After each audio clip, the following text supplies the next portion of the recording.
artists, the last step in our project is to add some stitching.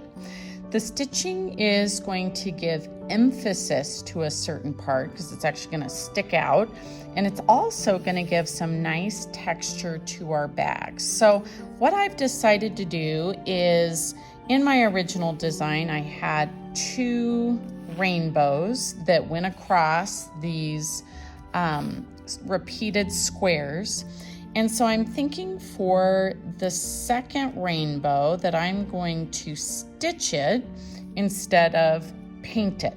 So a few reminders. I know it's been a little while since we've sewn, so I'm going to show you some of the basics and then you can get started. So first of all, you're going to want to remove the cardboard from your bag so that you can easily get in the inside of the bag.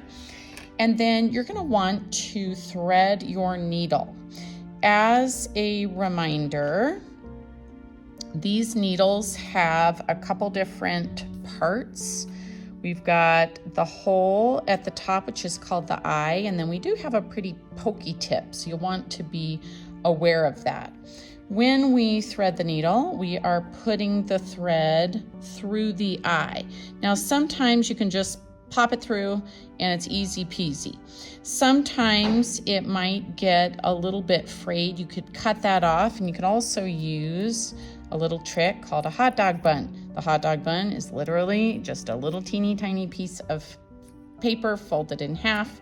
You put the thread in there, and then you can just slide the hot dog bun, if you have a large enough eye, through the needle, and now you have it threaded. Now, if you remember from our prior years that if we were just to sew through the bag at this point, we'd end up with it just falling right out. So we do need to anchor our thread with a little knot. So I'm going to make a loop and pull that through, and now I've got a little knot.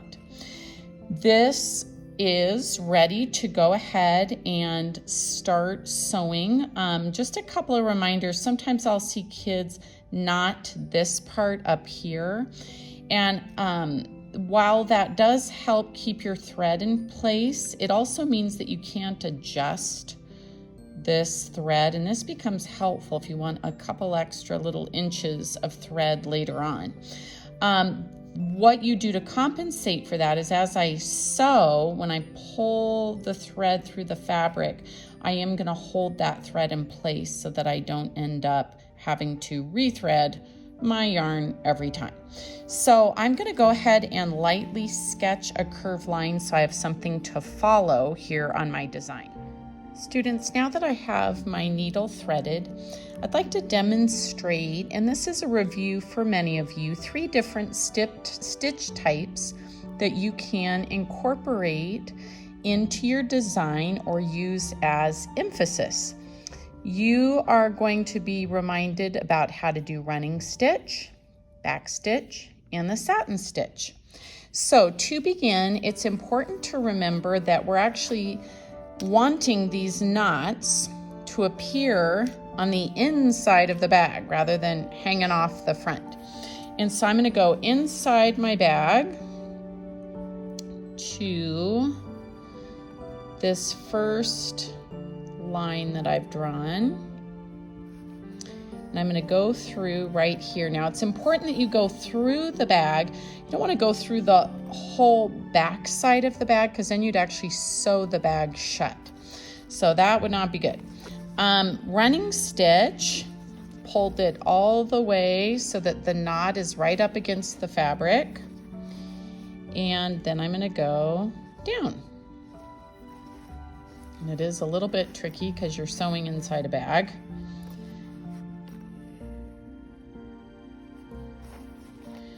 And then I'm going to take a little space and then go down again. Remember that the goal of running stitch is to have the stitches be consistent, both the width and the space in between them. So I'm going to work on that for a few minutes, and then I'll remind you how to tie the knot.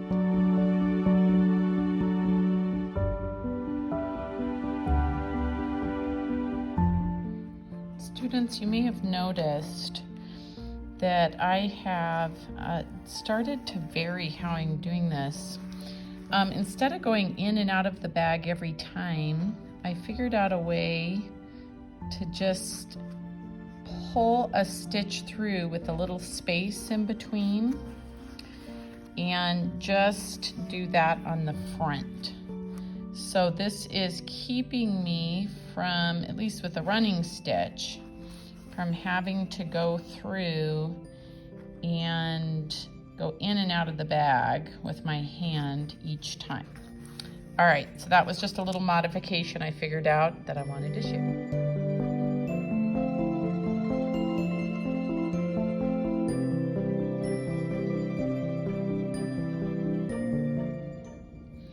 Now that I've finished this line of running stitch, I need to tie the knot. So for this part, I think it's going to be helpful to just flip the bag inside out.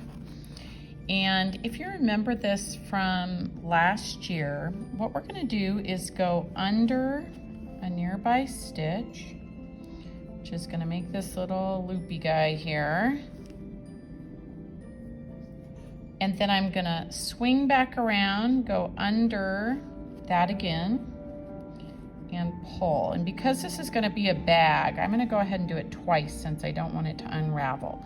So again, underneath that stitch, loop back around, and underneath again, and pull. Then I can cut this off and move on to the next stitch.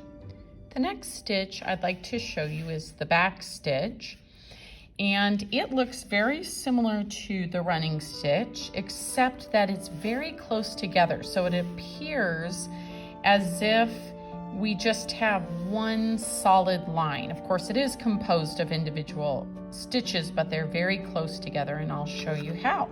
So I went ahead and prepared my thread in the same way. I've got the knot at the end, I've got the little tail toward the front, and I am going to start right next to this orange stitch because I'm doing another kind of rainbow, except out of stitches this time.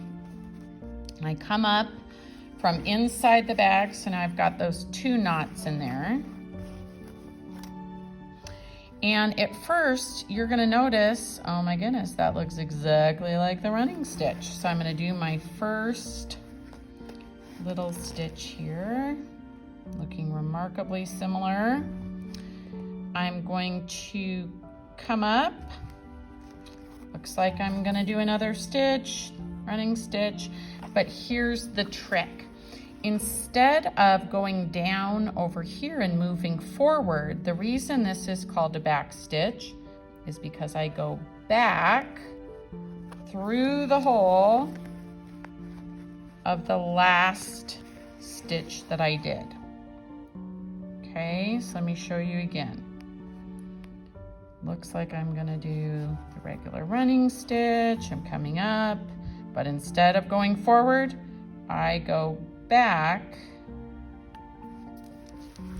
through that last stitch hole.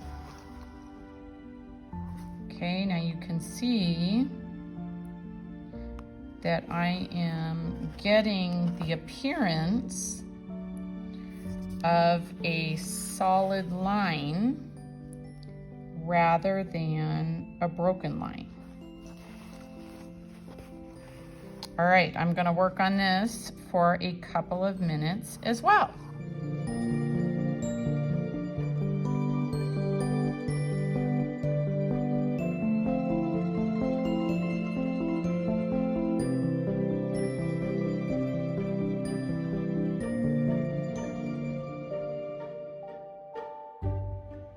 Here's how my set of running stitches and back stitches ended up looking, like a little echo of this painted curvy line.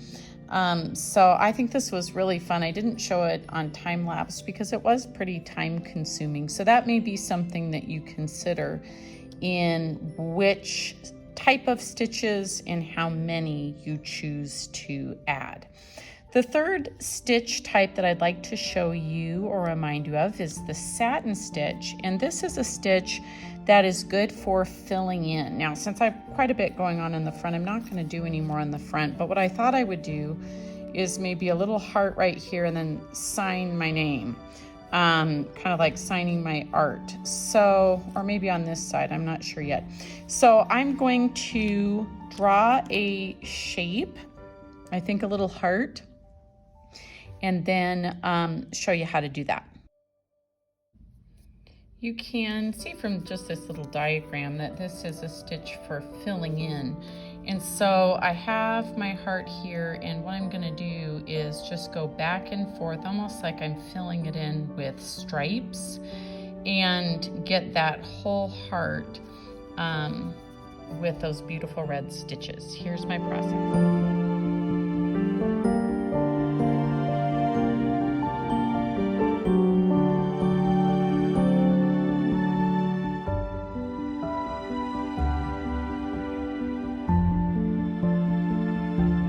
Here's how my little heart turned out, and you may have noticed that I did that on the diagonal. I could have had the lines, you know, like these, go straight up and down. They can be angled any way that you feel like is going to work best. I even thought about crisscrossing the two sets, and that might have been really cute. So there you have it. A few different types of stitching that you can use to embellish and emphasize your design. I hope you have a ton of fun.